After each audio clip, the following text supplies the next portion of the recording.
Selamat sore para netizen dimanapun kita berada, salam inspirasi bagi kita semua. Masa iya seorang wakil presiden kok bisa seperti itu begitu, kayak anak kecil?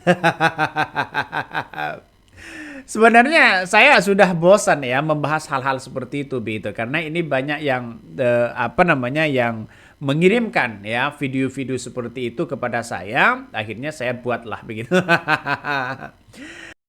Mata nih Cok. Mata nih gue pak.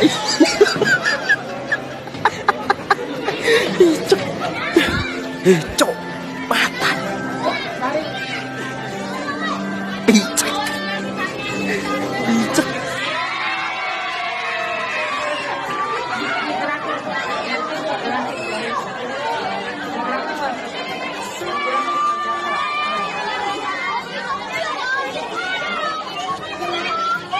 Dengan adanya seperti ini justru sosok dari wakil presiden Gibran Rakabuming Raka ini begitu kan, justru melihat bahwa wah ini terkesan gimana begitu sebagai wakil presiden Gibran Rakabuming Raka yang seharusnya punya marwah yang sangat luar biasa, justru seperti ini begitu. Masa ia mainannya sama anak-anak kecil? Masih ingat nggak dengan wakil presiden Gibran Rakabuming Raka ini saat menjadi wali kota Solo? Dia di ruang kerjanya dipenuhi dengan mainan-mainan itu begitu. Dan inilah yang kemudian kita lihat bahwa negara kita ya, pemimpin-pemimpin kita nampaknya ini sudah mulai darurat dengan seperti itu begitu. Artinya ya main anak kecil ya biarlah anak kecil begitu kan, bukan dimainkan sebagai wakil presiden. Jadi gimana begitu? Masyarakat banyak yang justru melihat bahwa wah ini ada apa begitu. Tapi inilah bagian dari demokrasi kita begitu. Harus ada intermezzo begitu kan ya. Dan tidak hanya itu, memang spontanitas, memang sosok dari wakil presiden Gibran Buming Raka ini kan muda begitu, masih muda begitu kan ya. Muda, sangat muda sekali. Jadi saya kira mungkin satu sisi wajar kalau mainnya sama anak kecil. Tapi ini berbeda dengan Presiden Prabowo Subianto begitu. Walaupun datang ke sekolah-sekolah, Pak Prabowo Subianto menunjukkan citra yang sangat luar biasa, dan inilah berbeda, sangat jauh berbeda begitu, sehingga banyak sekali komentar-komentar dari netizen begitu kan soal wakil presiden Gibran Rakabuming Raka ini. Nah, salah satu kemudian juga Presiden Prabowo Subianto tidak kalah begitu kan, ya datang ke sekolah-sekolah untuk meninjau bagaimana makan bergizi gratis ini semaksimal mungkin begitu kan, artinya tercapai begitu ya, nutrisi gizi dan sebagainya. Saya kira ini langkah yang bagus begitu. Prabowo langsung menanyakan soal bagaimana soal makan bergizi gratis begitu kan ya, tentang bagaimana adu boxing ya. Ini kan hal-hal yang kemudian menurut saya pribadi langkah yang baik begitu dibandingkan dengan hanya mainan-mainan kayak gitu. Masa iya mainan hanya gitu? Ya mau bagaimana lagi begitu kan ya, itulah sosok dari wakil presiden begitu kan ya.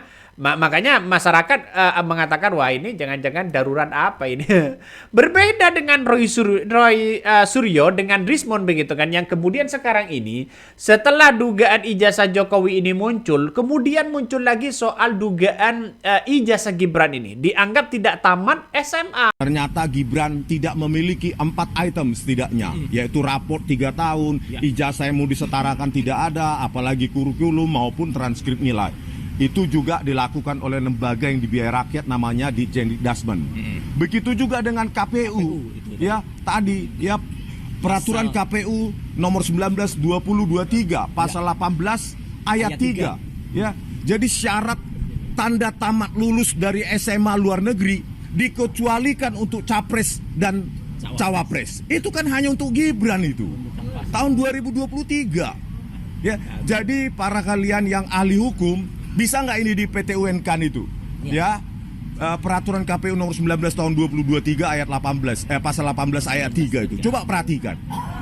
Masa calon Sementara ya untuk pekerjaan yang gaji UMR saja ya syaratnya jauh lebih ketat. Dan ini akan dicari lagi begitu kan. Ya ternyata ya para pendukung-pendukung Rismon hari ini banyak sekali begitu kan. Justru satu persatu sudah banyak yang mendukung itu begitu. Artinya secara tidak langsung ini memperlihatkan kepada publik bahwa di negara kita ya tidak boleh para pejabat di situ memainkan atau melakukan dugaan ijazah palsunya. Coba kita lihat saja seperti Arsul Sani begitu kan ya. Arsul Sani di situ justru dia menunjukkan ijazahnya begitu kan. Walaupun banyak yang kemudian dituduh dianggap palsu, malah dia menunjukkan ijazahnya. Dan orang yang melaporkan ya, yang menuduh di situ begitu kan ya kepada Arsul Sani ya, dia tidak dipenjara, tidak urusan dengan polisi begitu. Justru apa yang kemudian disampaikan Arsul Sani ini beda dengan Jokowi begitu kan ya. Semakin jelas ya bahwa ijazah kan asli, semuanya asli begitu kan. Ini berbeda dengan Jokowi begitu kan. Dan pada akhirnya orang akan melihat bagaimana sosok Arsul Sani yang kemudian menunjukkan ijazahnya begitu kepada publik. Nah, Arsul Sani di sini begitu kan ya tidak pernah melaporkan atau walaupun dituduh dianggap punya ijazah palsu, ya tidak melaporkan ya baik anggota siapapun begitu kan kepada pihak kepolisian. Karena apa? Karena sudah menunjukkan ijazah aslinya begitu. Semua orang itu kan percaya. Kenapa? Karena menunjukkan ijazahnya. Bahkan jumpa pers. Bayangkan ya, jumpa pers di situ begitu. Berbeda dengan sikap Jokowi begitu kan ya. Yang sampai hari ini masih belum ditunjukkan kepada publik. Inilah salah satunya begitu kan ya. Justru Arsul Sani ini memberikan tamparan keras kepada seorang mantan presiden.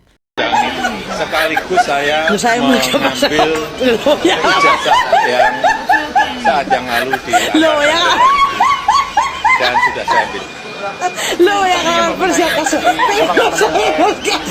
Ada 22 pertanyaan tadi disampaikan ya sekitar ijazah. Kalau dugaan-dugaan ijazahnya ini dianggap palsu dengan tuduhan-tuduhan seperti itu, maka kemudian Arsul Sani justru memperlihatkan ijazahnya karena dituduh begitu tidak punya ijazah. Ini ditunjukkan, kan sikap itulah berbeda. Siapa yang negarawan dan siapa yang tidak.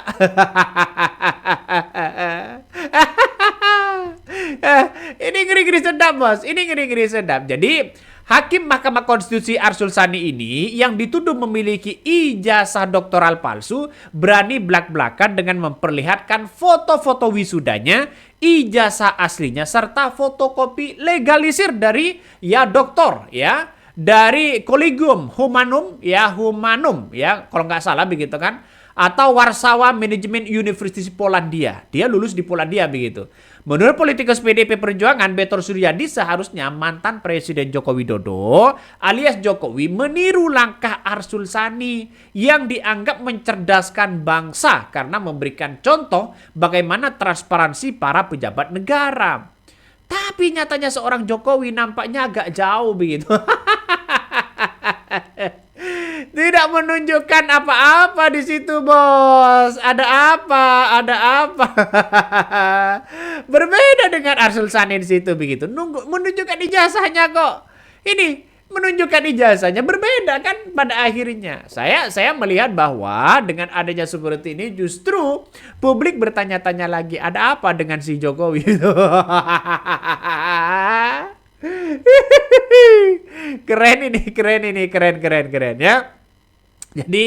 Jadi yang saya respect kepada Arsul Sani ini begitu kan ya, karena sebagai pejabat publik dia mengatakan bahwa saya tidak akan melaporkan balik penuduh orang yang kemudian menuduh ijazah saya palsu. Jelaskan di situ begitu kan? Jelaskan. Artinya secara logika, secara tidak langsung begitu kan, menandakan bahwa sosok dari seorang Jokowi ini belum mampu menunjukkan ijazahnya kepada publik ya. Kenapa? Karena nggak tahu ini berbelit-belit seperti apa. Berbeda dengan Arsul Sani ini. Hakim MK Arsul Sani pamerkan ijazahnya setelah dituduh palsu. Ia tegaskan ya ijazahnya asli dan tak akan melapor balik pelapor yang telah menudingnya. Berbeda dengan Jokowi. Sejak dulu para termol-termol mereka, para relawan-relawan mereka seolah-olah dikit-dikit lapor, dikit-dikit lapor. Apa gunanya? Hidup di bangsa dan negara kita secara demokratis mengajarkan. Bukan soal lapor-melapor, tapi soal adu fakta dan narasi di negara demokrasi modern, bos. Kan itu logikanya. Kenapa seorang Jokowi tidak menunjukkan ijazah aslinya kepada publik? Ada apa? Pertanyaannya. Orang-orang akan melihat dan mempercayai apa yang disampaikan Roy Suryo begitu pada akhirnya. Kalau tidak ditunjukkan kepada publik ada apa? Berbeda kan Arsul Sani begitu. Ya selesai, 5 menit selesai. Sudah gugur tuduhan-tuduhan itu, bos, ya. Ini banyak sekali komentar-komentar netizen. Wah, ngeri-ngeri sedap seorang Jokowi. Berbelit-belit begitu kan, ya. Itulah begitu. Orang-orang akan mengatakan, wih, kalau belit-belit seperti itu ada apa? Ya ini.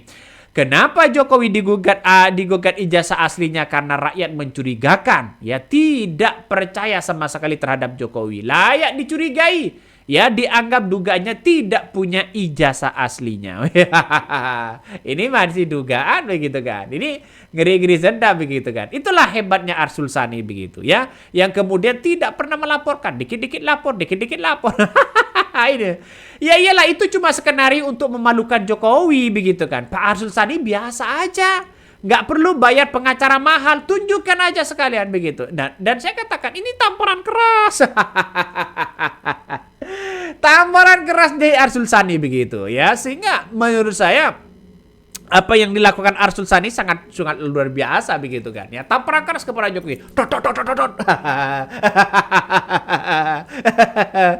Ya inilah politik yang terjadi begitu. Makanya segera mungkin seorang Jokowi tunjukkan ijazahnya biar tidak berbelit-belit, biar tidak harus sewa ini, biar tidak harus capek-capek sana sini begitu kan. Emang mentang-mentang kalau mantan presiden harus seperti itu. Kalau salah-salah di mata hukum, bos. Ini transparansi begitu di keadilan. Ya, letak keadilan kita, keadilan sosial bagi seluruh rakyat Indonesia itu adalah bagaimana hukum yang ada di negara kita harus mematuhi benar-benar adil seadil-adilnya. Ya, apakah aparat tidak bisa begitu kan untuk menahan Jokowi kalau dugaannya ijazah palsu? Siapakah yang akan membela? Inilah hidup di negara kita. Hidup di negara kita ya seperti itu. Kalau mantan presiden, mantan jenderal, mantan ini, mantan itu, kalau punya kasus hukum ya harus adil siapapun begitu. Jangan punya jaringan ini, punya jaringan itu begitu. Ngeri mas, di negara kita ini ngeri begitu ya soal hukum itu ya. Tapi kita tunggu saja. Nampaknya KUHP yang baru ini mau tidak mau Jokowi harus menunjukkan kepada publik. Oke, mungkin itu yang kami sampaikan ya. Tonton terus di channel Hodari Podcast Rakyat ini. Jangan lupa di subscribe.